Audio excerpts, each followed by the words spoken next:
Good afternoon. Nice to be at practice 5. Really looking forward to our first scrimmage this Saturday. The first opportunity, I think, for a lot of players in this program, younger players who have not been on the field in a live fire situation, to get an opportunity really to show us what their contribution can be to our 2013 football team. Questions? Kyle, the situation going on, how does it impact you, and does it have an effect on recruiting? Are you concerned for Tim's job? Our Board of Governors, our president, the administration, they're all dealing with that situation. It really it does not affect us right now. We're in spring practice trying to make our team as the best we can be, get ready for our season next year. That whole situation really is not in my job description to solve, but I'm confident that the people in the decision-making seats will do a good job for us. Okay. Have you broached it with? Yeah, I was going to ask. Have you broached it with the team? Have you talked about it with the team? No. Okay. Not to dominate the conversation, but your boss's job status is in jeopardy. What's the impact on that? Have you spoken to Tim? I have not spoken with Tim, and the last 24 hours for us were really spent just getting ready for practice, moving our recruiting class forward. You're trying to find the right people for Rutgers University that can help us win a national championship, and doing all the things that we're supposed to be doing. We spend quite a few hours at all times a year in the health center working towards our goals as a football program, and we really don't have the extra time to move in other directions. How careful are you when it comes to this stuff?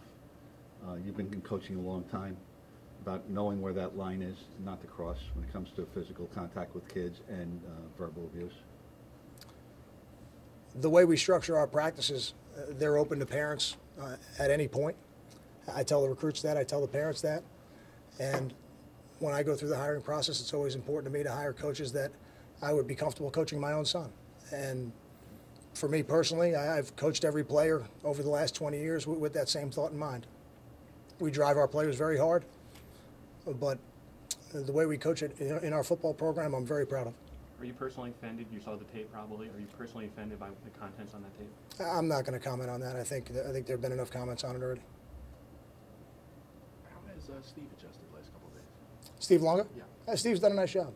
Steve's an explosive athlete, and Steve is somebody that we were fortunate enough to stay healthy enough to redshirt last season. That was exciting for us. And to now bring him back as a redshirt freshman, whether he plays Will or whether he plays Mike linebacker, he's going to play a lot of football for us. And we'll try to find the right position for him so that we can put him in the right places to really impact our football team. Is it just trying to figure it out, temporary move, or it could be some shuffle? He doesn't look like a guy who's trying to figure it out to me, and I'm sure when Coach Cohen critiques the tape, he'll be much more critical of every little detail than I would be.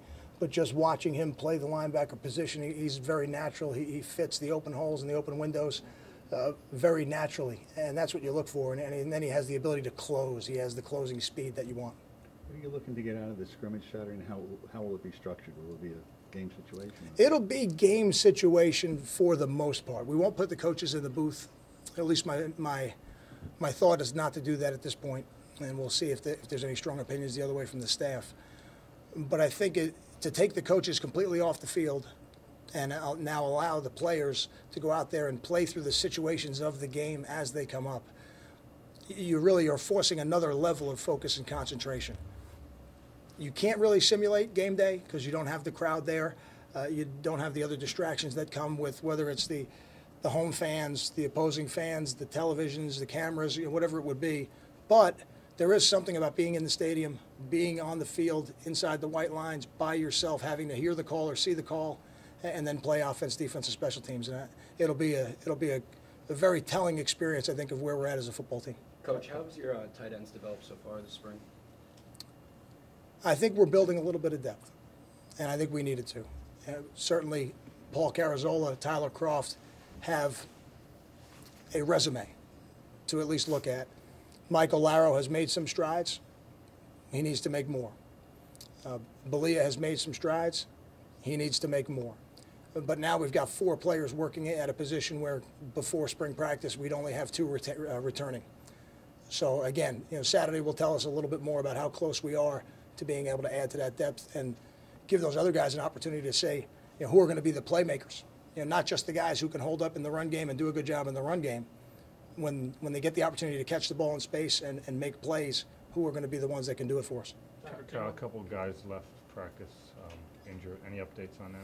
Nothing yet, and I'll sit with Dave later on today, but generally you don't really even know until the day after what their status will be. None of them seem to be long-term.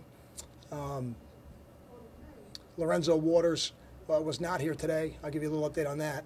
He has a broken finger that we're getting fixed, so he'll be out for a little bit, but something that's very correctable, and you'll probably see him the last week of spring again running around out there. Cal, could you talk about Jamil and Jamal a little bit of how two guys who have seemed to do it the right way overcame some obstacles early in their career, started to make contributions when they got to upper class, but now obviously a big time for them as the leaders of this defense? They're the players, they're the type of players in your program that you point to when you talk to younger players who get frustrated early on. You know, neither one of them played in their first year.